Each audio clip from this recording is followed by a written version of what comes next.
Assalamualaikum warahmatullahi wabarakatuh. Kalau kamu punya sesuatu masalah, itu lebih baik kalau dari aku pribadi lebih baik ditulis atau direkam. Kemudian suatu saat nanti, mungkin 5 menit kemudian setelah rekaman itu selesai, buka aja rekaman itu dan dengarkan. Kira-kira curhatan kamu yang kamu rekam sendiri di handphone kamu ataupun di perangkat elektronik apapun, itu kira-kira ada nggak di satu sisi yang kamu sendiri itu merasa bahwa oh iya, diri aku kurang ini nih, jadi aku harus memperbaikinya. Nah, aku secara pribadi memang pernah seperti itu. Ketika aku memiliki masalah dan aku pengen curhat, dan di samping aku tidak ada istri, itu bisa melaksanakan sholat. Pada waktu pagi misalkan duha, laksanakan. Setelah duha, curhatnya ke Allah. Kita doa, kita curhatnya sama Allah, kita memohon diberikan petunjuk terhadap masalah A, B, dan C. Ada juga cara yang lain, yaitu menulis. Menulis ini adalah cara aku juga untuk self-oriented. Jadi aku merasa kalau menulis itu bebanku sudah tertuang dalam sebuah kertas atau di Microsoft Word laptop. Kalian bisa menggunakan laptop. Itu cara aku. Berdoa, menulis, ada juga yang merekam via audio melalui Anchor, tapi aku tidak publish. Itu cara-caranya ketika aku memiliki masalah. Jadi pelampiasannya adalah ketiga media tersebut: sholat, kemudian merekam suara aku, apa yang aku curhatkan di media elektronik seperti Anchor. Terus yang ketiga itu adalah nulis. Entah itu kamu nulis di laptop, nulis di kertas, terserah. Punya pulpen, gunakan. Punya kertas, gunakan untuk menuliskan apa-apa saja sih masalah kamu gitu. Nah, kemudian di dalam diri kita pribadi itu pasti memiliki solusi sendiri. Jadi misalkan kita punya masalah, kita punya masalah kabel listrik ini agak susah nih. Berarti di dalam diri pribadi kita sendiri itu sebenarnya ada menyimpan sebuah potensi untuk menyelesaikan masalah. Kalau kabel listrik rusak, bagaimana caranya? Ya udah, perbaiki. Tapi bagaimana kalau caranya kita tidak tahu? Ya udah, mungkin kita bisa menyewa orang untuk mengerjakan supaya kabel listrik itu tidak rusak lagi, jadi bisa digunakan kembali. Itu contoh kalau punya masalah.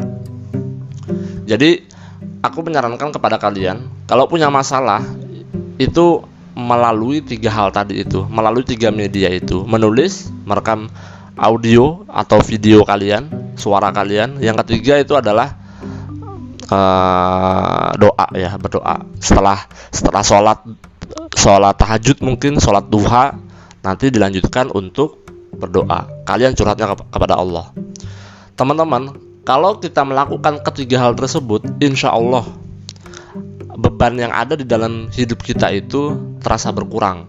Kita memiliki masalah, misalkan kategorinya, skalanya sudah sampai 99. Kita menganggap ini masalah yang sangat pelik. Kita ketika melakukan itu, jatuhnya kita akan merasakan beban kita merasa berkurang. Cobain dah. Aku yakin kalian itu kalau melakukan hal tersebut pasti merasakan hal-hal yang begitu nyaman. Nah, ini aku juga pernah menyampaikan dan bertanya langsung kepada ahli psikologi yang ada di rumah sakit PTPHC. Aku waktu itu ngemail, Bu, kira-kira kalau menulis, ketika kita punya masalah kemudian kita tuangkan dalam sebuah tulisan, itu bagaimana ya dari sisi psikologis? Kata si psikolog itu sungguh bagus. Apalagi kalau hasil karya kita itu kita fiksikan, bukan dengan nama kita, pakai nama orang, atau kita jadikan sebuah cerita pendek, akhirnya jadi cerpen. Kita jadikan puisi, larik-larik puisi, akhirnya jadi sebuah karya puisi. Bisa jadi prosa juga, bisa juga jadi pantun. Jadi ada sebuah masalah kita pantunkan. Nah, akhirnya kan masalah itu akan berbuah menjadi sebuah karya. Kemudian karya itu bisa dijual juga. Nah, ini luar biasanya kalau kita menuangkan di dalam tulisan. Akhirnya sebuah masalah itu diramu, akhirnya menjadi sebuah karya, dan karya itu dijual dan banyak peminatnya, kamu bakal kaya. Luar biasa kan.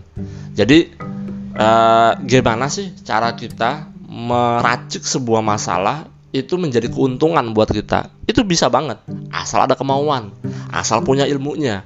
Kalau nggak punya ilmunya, ya tanya, ya dengarkan podcast, ataupun melihat YouTube, ataupun membaca di buku, artikel, koran, dan segala macam.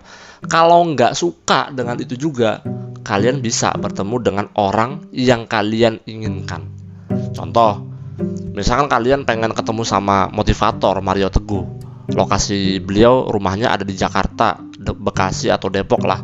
Mungkin kalian bisa searching, bisa kalian tanya ke manajemennya, langsung bertemu dengan Mario Teguh di rumahnya, minta ujangan sama dia, atau melihat tayangan YouTube Mario Teguh, akhirnya terobati kan. Nah itu makanya kalau kita pengen ketemu sama si expert, seorang ahlinya itu, ya udah ketemu aja langsung. Kalau nggak punya duit ya gimana? Ya udahlah, nabung dulu lah. Atau selama ini mereka punya konten di YouTube, ya lihat aja di YouTube gitu. Jadi kita itu sebenarnya ketika punya masalah, diri kita sendiri itu pasti memiliki solusinya. Di dalam diri kita sendiri itu pasti memiliki beberapa solusi-solusi untuk menyelesaikan masalah kita sendiri. Jadi sebenarnya masalah itu kita sendiri bisa kok menyelesaikan. Tidak hanya orang lain yang bisa menyelesaikan masalah kita, kita sendiri juga bisa. Makanya percaya diri terhadap kemampuan yang ada di dalam pribadi kita sendiri. Oke, itu aja teman-teman yang bisa aku sampaikan, yang bisa aku bagikan. Jangan lupa subscribe, like, dan share. Tonton berikutnya video-video selanjutnya. Wassalamualaikum warahmatullahi wabarakatuh.